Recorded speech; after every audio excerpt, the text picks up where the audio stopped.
ना तभी कटेंगे, अदरवाइज संभव नहीं है। हेलो, सोच कर देखिए कि दुनिया के हर फील्ड के अंदर जब आप कोई भी काम करते हैं, आपसे सबसे पहले एक चीज पूछी जाती है, कितने पढ़े लिखे हो।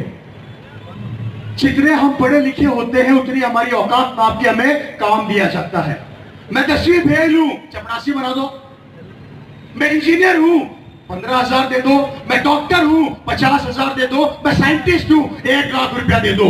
दुनिया के हर फील्ड में हमारी औकात नाप के हमें काम दिया जाता है। ये दुनिया का पहला फील्ड है जहां पर कभी किसी की औकात नहीं नापी जाती। यहां पर एक ही चीज पूछते हैं, एक ही चीज। तू कपड़े पहनता है? आप बोलते हो पहनता हूं। तू हल्दी धनिया मिर्ची खाता है? आप बोलते हो खाता हूं। तो तू आरसीएम का करोड़पति बन सका है? बस यही क्वालिफिकेशन चाहिए हमारे बिजनेस के अंदर। हेलो, मैंने इस बिजनेस के अपने 5 साल के करियर के अंदर रिक्शे वाले को करोड़पति बनते देखा। मैंने अपने इस बिजनेस के 5 साल के करियर के अंदर सब्जी बेचने वाले को करोड़पति बनते देखा। मैंने अपने इस बिजनेस के 5 साल के करियर के अंदर रोड पे चलते आदमी को करोड़पति बनते देखा। मैंने अपने इस बिजनेस के 5 साल के अंदर करोड़पति को करोड़पति बनते देखा। मैंने अपने इस बिजनेस के 5 साल के करियर के अंदर अच्छे खासे डॉक्टर इंजीनियर को करोड़पति बनते देखा। ये बिजनेस दुनिया का वो बिजनेस है जो किसी से धर्म नहीं पूछता, जात नहीं पूछता, समाज नहीं पूछता, स्टेट नहीं पूछता, डिस्ट्रिक्ट नहीं पूछता। एक ही चीज पूछता है, अगर तू इंसान है और कपड़े पहनता है और हल्दी धनिया मिर्ची खाता है तो यहां पर खड़ा हो सकता है, तेरी जिंदगी बदल सकती है। बस इतनी सी बात पूछता है। ये आपका है। अच्छी खासी सरकारी नौकरी मिल चुकी थी, जिंदगी चल रही थी। एक आदमी ने मेरे पिताजी के ऑफिस में आके बोला, सर ये बिजनेस कर लीजिए। मेरे पिता ने उसको भगाया नहीं, ये बिजनेस को देखा, समझा और मुझे आज भी वो तारीख याद है। 15 अगस्त सन 2000 को ये बिजनेस मेरे पिता ने साइन कर दिया। हेलो,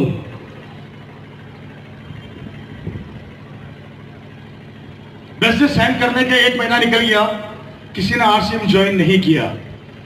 मेरे परिवार के अंदर जितने रिलेशन वाले थे सबको बताया तो सबने मजाक बनाई, अड़ोसी पड़ोसी को बताया तो उन्होंने हंसी उड़ाई।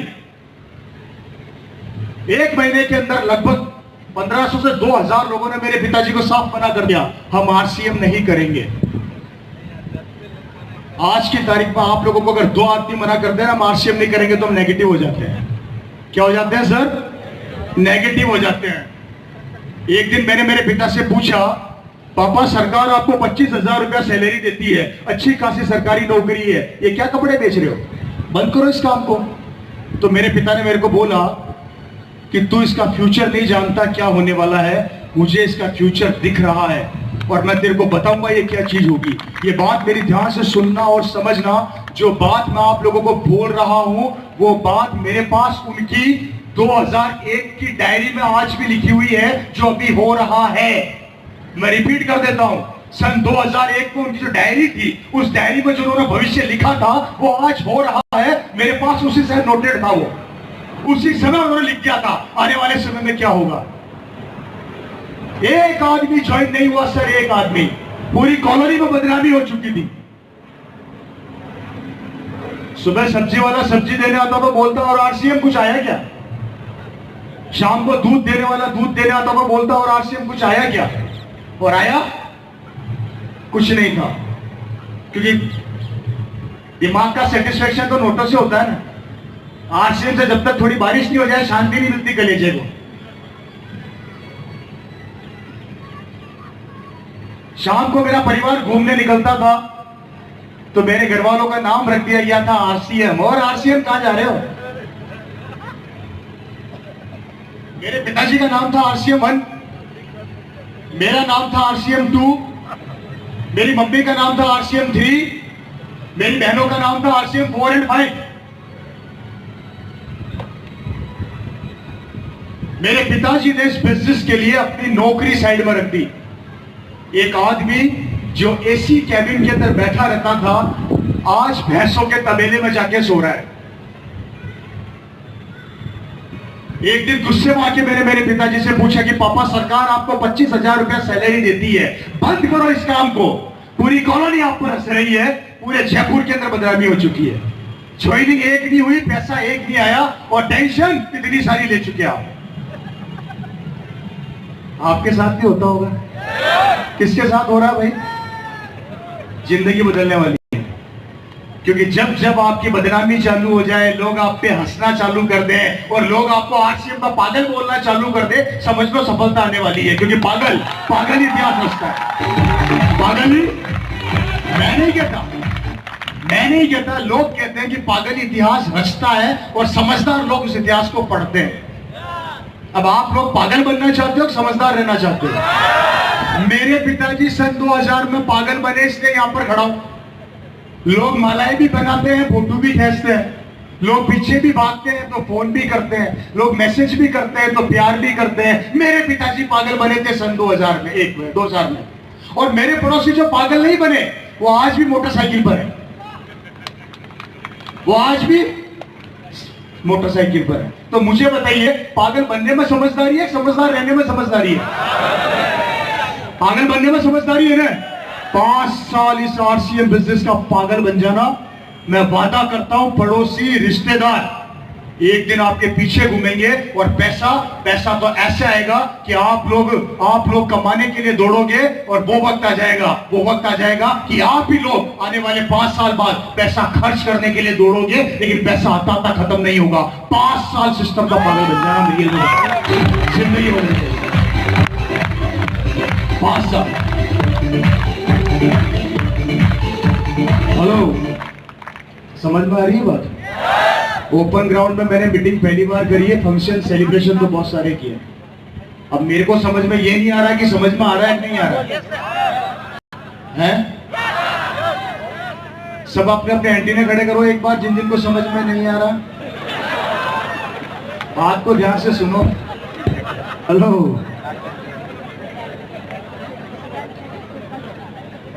गर्मी लग रही है? 2 महीने निकल गए, किसी ने आरसीएम ज्वाइन नहीं किया। परिवार में बेइज्जती हो चुकी थी, समाज में बेइज्जती हो चुकी थी, गांव के अंदर इज्जत खराब हो चुकी थी, किसी ने इज्जत देना बंद कर दिया, लोगों ने प्यार देना बंद कर दिया, सबने हमें पागल कहा। मेरे पिताजी फिर भी नहीं रुके। एक दिन गुस्से में आके मैंने मेरे पिता से पूछा, सरकार आपको 25,000 रुपया सैलरी पापा दे रही है, छोड़ दो इस काम को। तब मेरे पिता ने मेरे को 2 बातें बोली थी। वो बातें उन्होंने मेरे को बोली थी सन 2001 के अंदर। मैं विजन की बात कर रहा हूं, यहाँ पे सपनों की बात कर रहा हूं, सोच की बात कर रहा हूं। एक शख्स जिसने 15-16 साल पहले इस आरसीएम का भविष्य देखा और उन्होंने मेरे को 16 साल पहले इसका भविष्य बताया था। मेरे घर के कमरे में उन्होंने मुझे बिठाकर कहा था, रवि सुन, मैं बताता हूं तेरे को आज आरसीएम बिजनेस क्यों कर रहा हूं। पहली बात, मेरे पिता ने मुझे कहा था, रवि सरकार मुझे 25,000 रुपया सैलरी देती है। जब बूढ़ा होऊंगा या इस दुनिया से जाऊंगा, मेरी सैलरी महीने की 1 लाख रुपया होगी। आज तेरे को बताता हूं ये आरसीएम बिजनेस क्यों कर रहा हूं। उन्होंने मुझे कहा था, ये आरसीएम बिजनेस मैं मेरे लिए नहीं कर रहा, ये आरसीएम बिजनेस के पीछे मैं पागल तेरे लिए हूं कि कल को अगर मुझे कुछ हो जाता है और मैं इस दुनिया में नहीं रहता, उसके बाद जहां से ये ओपी शर्मा छोड़कर जाएगा, वहां से रवि शर्मा चालू करेगा। ये इस बिजनेस की सबसे बड़ी ताकत है। मेरी बात ध्यान से सुनिए, अपने दिमाग में बिठाइए कि मुझे नहीं पता कि आप लोग अपने बच्चे, अपने परिवार के भविष्य को लेकर कितने सीरियस हो, मुझे ध्यान में नहीं है। लेकिन मेरे पिताजी मेरे भविष्य को लेकर इतने सीरियस थे। उनको दिख रहा था आने वाले समय में काम धंधे रहेंगे नहीं, नौकरियां रहेगी नहीं, तो मेरा बेटा क्या करेगा जब मैं दुनिया से चला जाऊंगा। उनकी वो सोच जो 16 साल पहले उनको दिख रही थी, आज उस सोच के कारण ये रवि शर्मा यहां पर मौजूद है। मेरी जिंदगी मेरे पिता की मेहनत के कारण 180 डिग्री कोण से बदल गई और आज यही रवि शर्मा अपने पिता की मेहनत को आगे तक बढ़ा के ले जा रहा है। लेकिन बात यहां पर यह आती है कि मेरी जिंदगी तो बदल गई, लेकिन आपकी और आपके परिवार की जिंदगी क्या होने वाली है, कैसे बदलेगी? नहीं बदलेगी आरसीएम से। मैं कारण बताता हूं आप लोगों को, वो इसलिए नहीं बदलेगी, अभी बाहर निकल के एक आदमी सुई लगाएगा और आपकी हवा निकाल देगा सारी की सारी, और ये फैक्ट है, ये कड़वा सत्य है।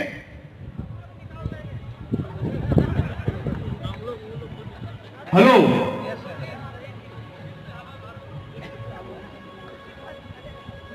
आप लोग कारों में आए, मोटरसाइकिल पे आए नहीं है? आपकी गाड़ी का टायर खोलूंगा तो प्यार करोगे या पीटोगे?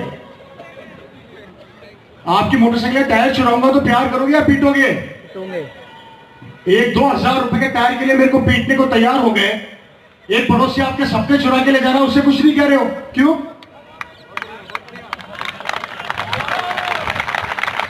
है सर? एक आदमी हमें बोलता है कि तेरा जन्म तो रिक्शा चलाने के लिए हुआ है, तू रिक्शा ही चलाएगा, तो हमारे दिमाग में क्या बैठ जाता है? यस, ये सही कह रहा है, मैं तो रिक्शा वाला ही रहूंगा। बाहर के लोग आपको यह दिखाते हैं, मजबूर करते हैं सोचने के लिए कि तू मजदूर पैदा हुआ था और मजदूर ही मरेगा। और हम लोग यहां पर यह कहते हैं कि तू मजदूर तो पैदा हुआ है लेकिन तू मजदूर नहीं मरेगा, ये हम तेरे से कमिटमेंट करते हैं। तो हमें कहा जाता है हम पागल बनाते हैं। हम आपको आपसे मिलाते हैं, आपकी ताकत से मिलाते हैं, तो हमें कहा जाता है हम पागल बनाते हैं। आपको आपके सपनों से मिलाते हैं, तो हमें कहा जाता है हम पागल बनाते हैं। वो लोग आपके सपने चुराते हैं, आपके ख्वाब चुराते हैं, आपकी जिंदगी बर्बाद करते हैं, तो वो समझदार बनाते हैं।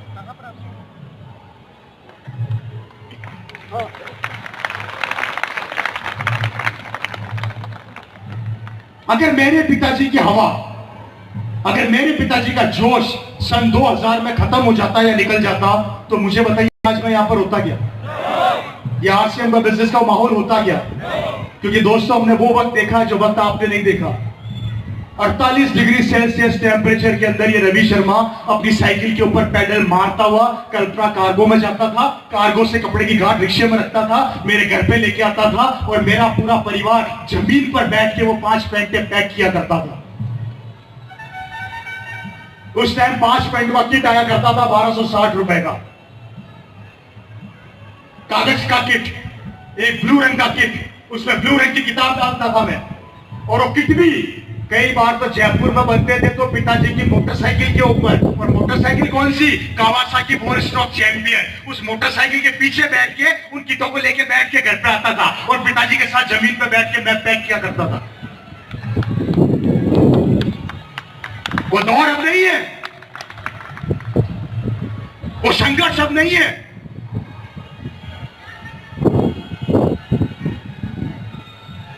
खानदान ने साथ छोड़ दिया, रिश्तेदारों ने मुंह मोड़ लिया, पड़ोसी दूर हट गए, ऑफिस की नौकरी खतरे में पड़ गई, कुछ नहीं बचा था। लेकिन एक चीज बची थी और वो थी मेरे पिताजी का जुनून और विश्वास। एक दिन करके दिखाऊंगा, चाहे कुछ भी हो जाए, रुकूंगा नहीं। हेलो, चलते रहे चलते रहे चलते रहे, रुके नहीं।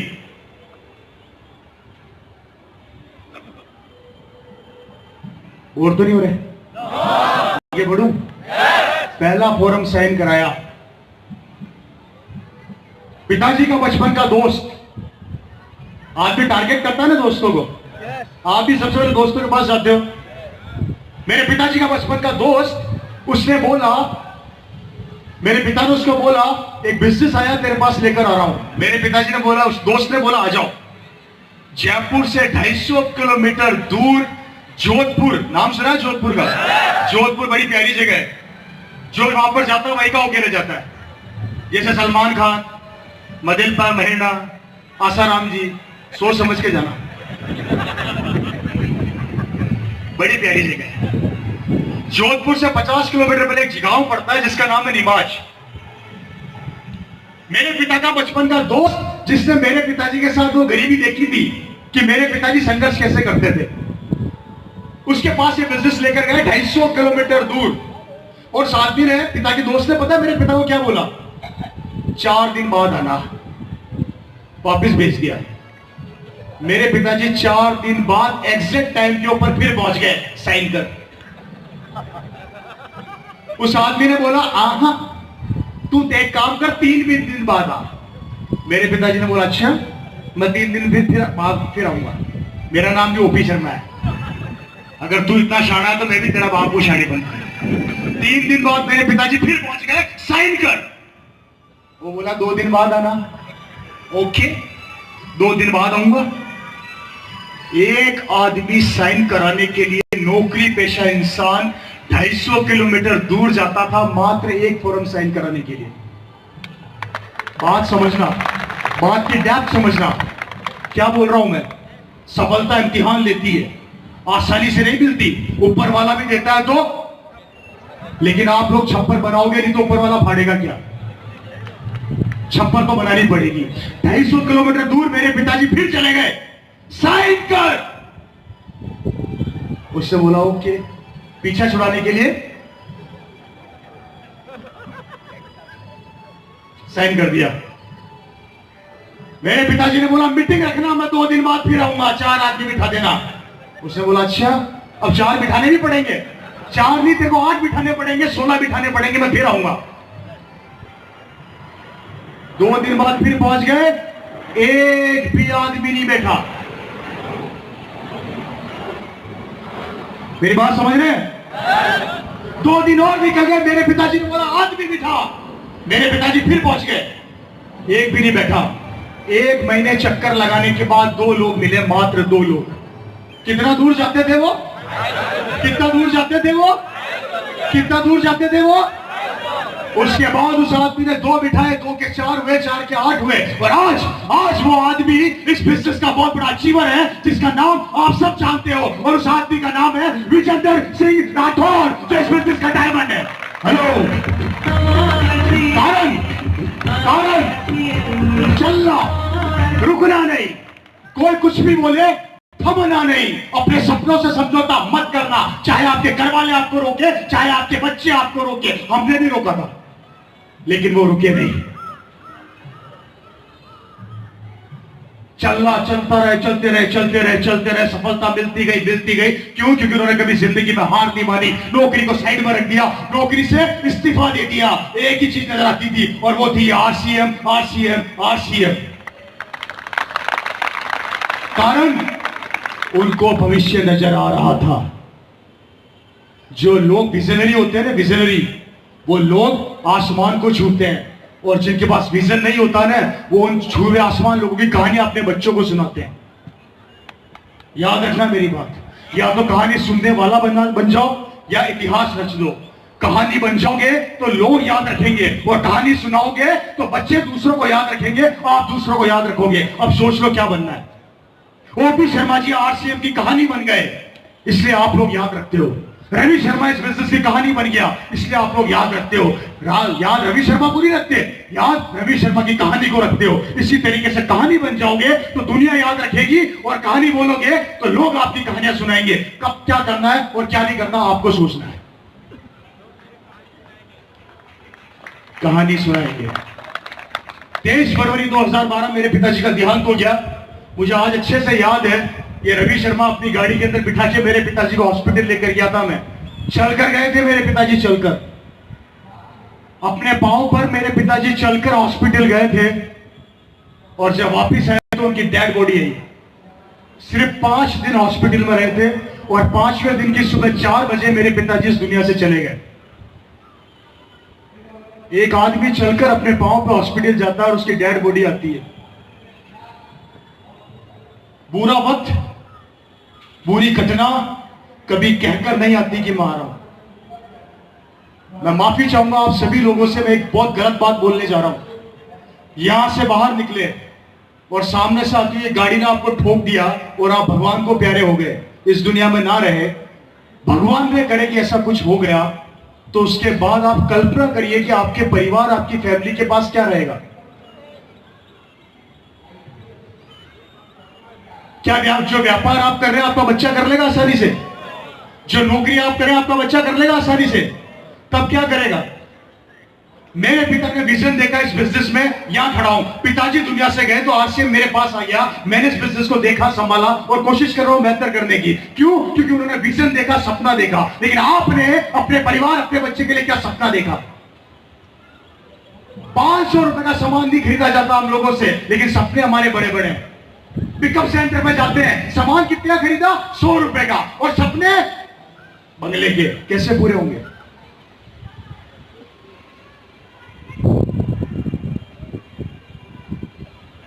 हम किसको धोखा दे रहे हैं? किसको? आरसीएम को।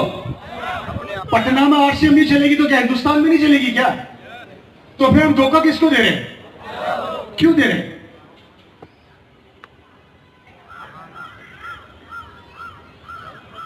हम धोखा अपने आप को दे रहे हैं, हम धोखा अपने परिवार को दे रहे हैं, हम धोखा अपने आने वाली पीढ़ियों को दे रहे हैं, हम धोखा अपने बच्चों को दे रहे हैं, हम धोखा आरसीएम को दे रहे हैं। तो क्यों दे रहे हैं और कब तक दोगे?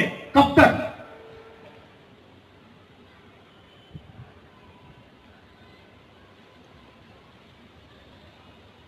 परिवर्तन कौन करता है? गाय भैंसे, जानवर कौन करता है? और हम कौन है? तो हम क्यों नहीं कर सकते?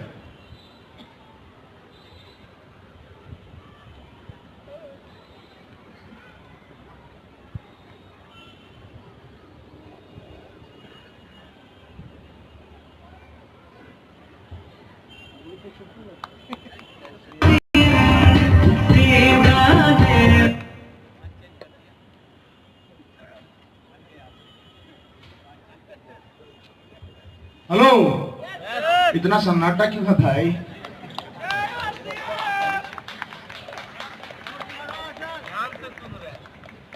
ध्यान से सुनिए, समझ लीजिए। मैं फिर बता रहा हूं दोस्तों, आज मेरी जिंदगी 180 डिग्री कौन से बदल गई। सब कुछ है मेरे पास, सब कुछ। मैं आज सिर्फ पैसे के लिए नहीं कर रहा।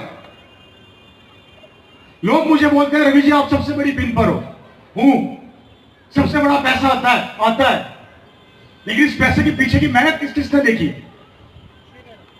सचिन तेंदुलकर क्रिकेट का भगवान है, लेकिन भाई सचिन तेंदुलकर जब नेट पर प्रैक्टिस करता था हमने देखा, 18-18 घंटे पसीना बहाता था हमने देखा। हमने सिर्फ भगवान देखा सचिन तेंदुलकर का। उस भगवान ने कितनी मेहनत करी है भगवान बनने के लिए, वो हमने देखी नहीं? देखी, वो मेहनत देखी है।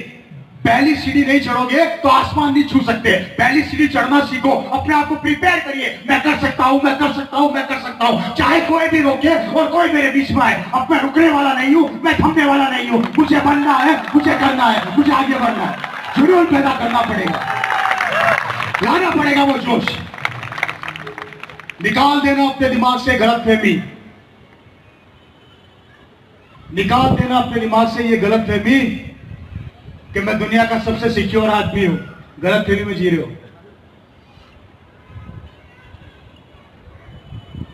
मुझे लोग बोलते हैं कि सर हमें आरसीबी की क्या जरूरत है? मेरा बेटा स्कूल का टॉपर है, मेरा बेटा 95% से पास हुआ है। तो आपकी नॉलेज के लिए बता देता हूं, 98% वाले मार्केट में पहले ही घूम रहे हैं। लोग मुझे बोलते हैं सर हमें आरसीबी की क्या जरूरत है? हमारे पास तो पैसा ही पैसा है, हमारे पास तो करोड़ों की प्रॉपर्टी है। तो आप लोग भी अपने दिमाग से गलतफहमी निकाल देना। करोड़पति आप हो, आपका बेटा नहीं है। धीरू भाई अंबानी के 2 बेटे थे और हैं, कौन कौन से हैं? और सबसे पैसे वाला कौन है? और अनिल अंबानी की क्या हालत चल रही है पता है? बैंक करप्ट हो चुका है, बैंक करप्ट होने वाला है, कर्जा है उसके ऊपर।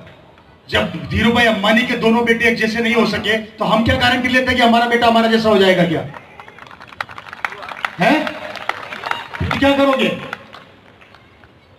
क्या करोगे? मेरे राजस्थान के अंदर मेरे पड़ोसी के पास जमीन हुआ करती थी 20 बीघा। पिताजी एक्सपायर हुआ, लड़के ने जमीन बेची, पैसा आया 20 करोड़। बेटा याश था, रोज शाम को, समझ गए, गाड़ियां खरीद ली। 6 साल लगे, 20 करोड़ साफ।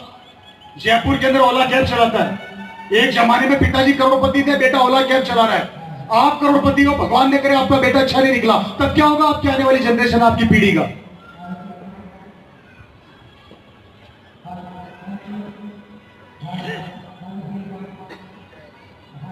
मत करो आरसीएम, करोगे क्या?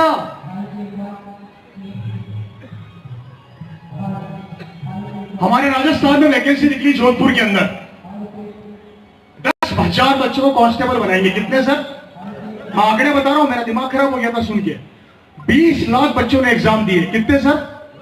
राजस्थान के अंदर 10,000 बच्चों के लिए वैकेंसी निकली। 10,000 बच्चों के लिए वैकेंसी निकली, 20 लाख बच्चों ने एग्जाम दिए। 20 लाख में से 10,000 बच्चों को नौकरी मिल गई। 19,90,000 बच्चे सड़क पे आज भी स्ट्रगल कर रहे हैं। अब मुझे बताइए उनका भविष्य क्या होगा? अब आप बोलेंगे 3 महीने बाद फिर एग्जाम देंगे, तो 3 महीने बाद वो बच्चे 20 लाख नहीं होंगे, 40 लाख हो जाएंगे। तब क्या करेंगे?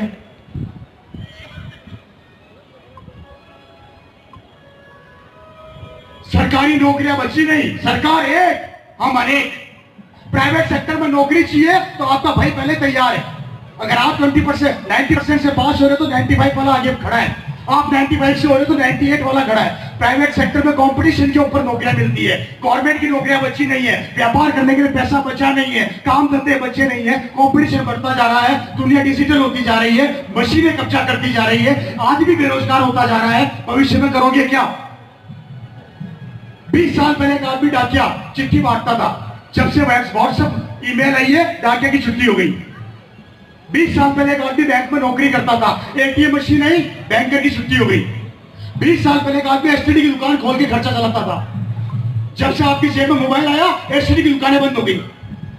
20 साल पहले एक आदमी इंश्योरेंस करता था, आदमियों का गाय भैंस कुत्तों का, जब से इंश्योरेंस ऑनलाइन होने लग गए इंश्योरेंस करने वाली दुकानें बंद हो गई।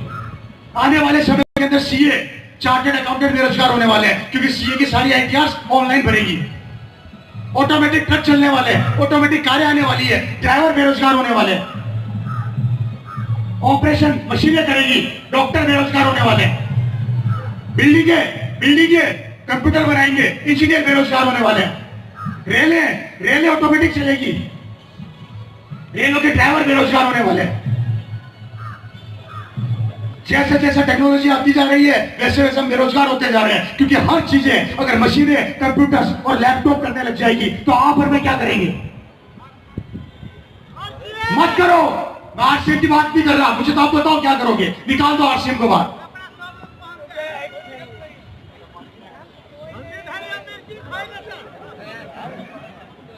क्या करोगे?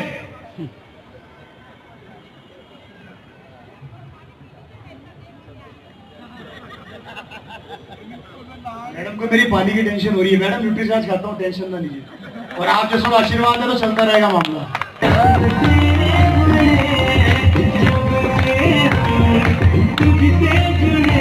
सोच कर बताइए मेरे को, जब डिजिटल आने वाला समय कंप्यूटराइज होगा, मशीनें करेंगी, आप और मैं क्या करेंगे? माफी चाहता हूं, दिल्ली की हालत देखिए आप। एक आदमी घर से निकलता है लैपटॉप लेके, कार में बैठा बैठा काम करता है, काम बंद करता है, घर जाता है तो गाड़ी में खाता है, गाड़ी में ही सोता है। बॉम्बे के अंदर एक आदमी ट्रेन के अंदर जिंदगी निकाल देता है। क्या करोगे?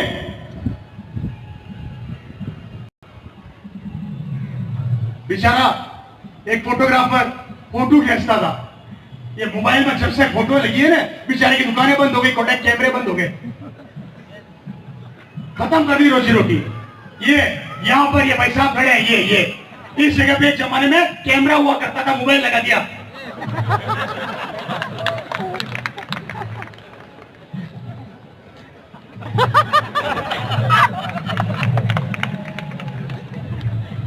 और माफी चाहता हूं, आप सब लोगों को बता देता हूं, भविष्य ऐसा वक्त आने वाला है, हमारा बच्चा सड़क पे खड़ा होकर भीख मांगेगा तो भीख नहीं मिलेगी, क्योंकि आने वाले समय में एक कंपनी हिंदुस्तान के अंदर रोबोट लाने वाली है भीख मांगने के लिए।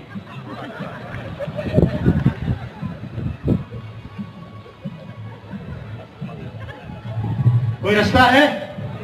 और हम चिल्ला चिल्ला के बोल रहे हैं दुकान बदल ले, दुकान बदल ले, दुकान बदल ले, तेरी जिंदगी बदल जाएगी। हमारी समझ में नहीं आती, पड़ोसी बोलेगा उसकी समझ में आ जाएगी। मत खाइए आरसीएम से, खाइए बाजार से।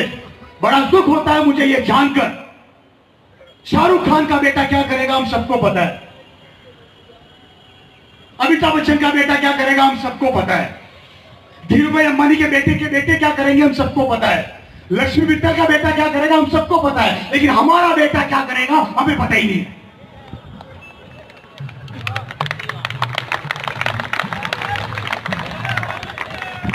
शाहरुख खान के पास कौन सी गाड़ी है हम सबको पता है, धीरूभाई अंबानी की शादी में कितना पैसा खर्च हुआ हम सब हिसाब लगाते हैं, अमिताभ बच्चन की कौन सी पिक्चर आने वाली है हम सबको पता है, साउथ की पिक्चर आई करोड़पति बना दिया हम लोगों ने, कटप्पा बाहुबली हम सबको पता है, लेकिन हमारी जिंदगी क्या होने वाली है पता नहीं, हमारा बेटा कौन सी गाड़ी में घूमेगा पता नहीं, हमारा बच्चा जिंदगी में क्या करेगा पता नहीं, उसके पास गाड़ी भी होगी कि नहीं होगी पता नहीं, बेटा हमारा है इसलिए निकम्मा है, उनका बेटा तो स्टार है। कब तक दूसरों की जिंदगी का पता रखोगे? कब तक? आपके क्षेत्र में कौन सी सरकार आने वाली है? 5-5 घंटे बैठ के चर्चा कर लेते हो। सरकार वहां आने वाली है, आपको क्या मिला? लेकिन 6-6, 7-7 घंटे चर्चाएं करते हो बैठ के। समय किसका खत्म कर रहे हो? सरकार का या हमारा खुद का? क्यों कर रहे हैं सर? राजनीति में चर्चा करना गलत बात नहीं है, लेकिन उसको सब्जेक्ट को उठाना और लंबा खींचना गलत बात है। 6-6, 7-7 घंटे हम लोग टाइम को किल करते हैं, इन्वेस्ट नहीं करते। किसके साथ खिलवाड़ कर रहे हैं? सरकार कोई सी भी आ जाए, लेकिन हमारे बच्चे को तो काम तभी मिलेगा जब सरकार के अंदर वैकेंसी होगी और साथ में हमारे बच्चे के पास एजुकेशन होगी, अदरवाइज कुछ नहीं मिलने वाला। लेकिन ये आरसी बिजनेस आपके बच्चे को गले लगाएगा और बोलेगा, लिया तेरे बेटे को, बेरोजगार है तो भी मैं गले लगाने को तैयार हूं, आने दे, आने दे, आने दे, आने दे।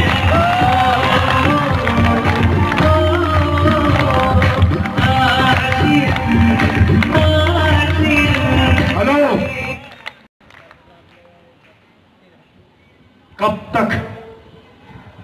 तक ऐसी जिंदगी जियोगे दोस्तों? जी लो, आज जी लो। आने वाले 20 साल बाद आपका बेटा कैसे जिएगा, आपकी जनरेशन कैसे जिएगी। और याद रखना, जब 20 साल बाद आपका बेटा मेरी उम्र का हो जाएगा और उसे काम नहीं मिलेगा तो पता है उसको क्या बोलोगे? अरे निकम्मे, तेरे को पैदा करके पछता रहे। जबकि दोष बेटे का नहीं है, दोष एजुकेशन का नहीं है, दोष किसी चीज का नहीं है, दोष है कंपटीशन का जो बढ़ता जा रहा है।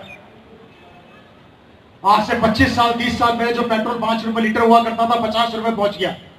आज से 20-30 साल पहले जो दालें 10 रुपए में मिला करती थी, 100 रुपए पहुंच गई। आज से 20-30 साल पहले हम लोग जो कपड़े पहनते थे, 500 रुपए में ड्रेस आया करती थी, 200 रुपए में ड्रेस आया करती थी, 2000 पहुंच गई। महंगाई बढ़ती जा रही है, इनकम वही की वही है। खर्चे बढ़ते जा रहे हैं, इनकम वही की वही है। परिवार बढ़ते जा रहे हैं, इनकम वही की वही है। एक जमाने में परिवार के अंदर 5 आदमी काम करते थे, 5 खाते थे। अब 1 आदमी काम करता है और 5 खाते हैं। और आने वाले समय में एक भी काम नहीं करेगा और परिवार भूखा पड़ेगा। कारण सब कंप्यूटर करेंगे, लैपटॉप करेंगे। तब क्या करोगे?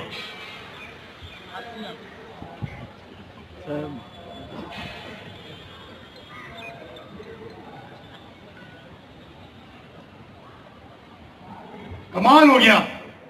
जिंदगी आपकी, भविष्य आपका, बच्चे आपके, पीढ़ी आपकी, आपको पता ही नहीं है।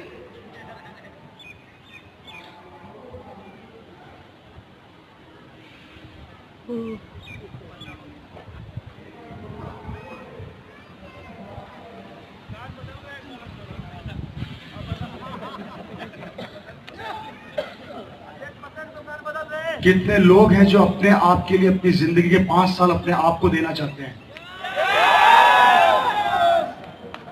मैं सिर्फ आपकी जिंदगी के 5 साल मांग रहा हूं। आपकी उम्र 50 साल, 45 साल, 100 साल, मुझे नहीं पता। मैं 5 साल मांग रहा हूं। 5 साल मेरे कहने पे काम करना चालू कर दो। ये रवि शर्मा जैसे पागल यहां पर आते रहेंगे और आपके बिजनेस को बड़ा करते रहेंगे, लेकिन आपका साथ जब तक मेरे हाथ में नहीं मिलेगा, ये दुनिया नहीं बदल सकती। अकेला रवि शर्मा कुछ नहीं कर सकता, लेकिन अगर आप लोगों ने अपना हाथ मेरे हाथ पे रख दिया तो मैं वादा करता हूं, एक दिन आपके बेटे को यहां पर लाके खड़ा कर दूंगा और दुनिया उसके लिए तालियां बजाएगी, दुनिया उसको सलाम करेगी। लेकिन देखना तो देखो तो सही। हेलो हेलो, करना चाहते हैं, बदलना चाहते हैं जिंदगी, या भीड़ का हिस्सा बनना चाहते हो? कितने लोग हैं जो अपने बेटे को नौकर बनाएंगे? एक भी नहीं है। कमाल हो गया ये तो। सब मालिक बनाओगे? मैंने पूछा कितने बेटे, कितने लोग अपने बच्चे को नौकर बनाएंगे? एक ने हाथ खड़ा नहीं किया। और घर जाकर उसको यही सिखाएंगे, निकम्मे, अच्छी पढ़ाई करते नौकरी मिल जाएगी। तो झूठ किससे बोल रहे हो? फिर किससे